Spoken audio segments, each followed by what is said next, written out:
আর দাদা কি করছেন ওখানে? এই যে দাঁড়িয়ে আছি জমিতে। জমিতে কি করবেন এখন? জল দিয়েছেন দেখছি। জল দিয়েছি, এতে ধান করব। দেড় বিঘে জমি। আচ্ছা, এতে ধান করবেন? ধান করব। বীজ ফেলেছেন? বীজ বীজ ফেলা আছে। আচ্ছা আচ্ছা, আর এই সর্ষে কার? সর্ষেটাও আমার। এটা কত বিঘে? 2 বিঘে আছে। সর্ষে কি ভালো হয়েছে আপনার? সর্ষে মোটামুটি ভালো হয়েছে এখন। যা কত বিঘে জমি বললেন? 2 বিঘে সর্ষে আছে, 2 বিঘে। 2 বিঘেতে কত কুইন্টাল হবে? কোনটার দিনই তো হবেই। ও, তা আপনার কি মনে হয় সর্ষে কি আগের বার থেকে ভালো ফলন হবে? আগের বার থেকে মনে করা যাচ্ছে ভালো হবে। ভালো হতে পারে, তাই তো? ভালো হতে পারে।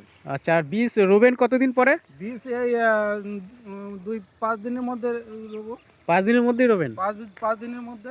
আচ্ছা আচ্ছা আচ্ছা আচ্ছা, দেখুন এই দাদা সর্ষে চাষ করেছে, খুব সুন্দর সর্ষে গাছ হয়েছে দেখুন, চারিদিকে সর্ষে আর সর্ষে। আচ্ছা, আপনার নাম কি দাদা? আমার নাম দীপঙ্কর দাস। আচ্ছা আচ্ছা।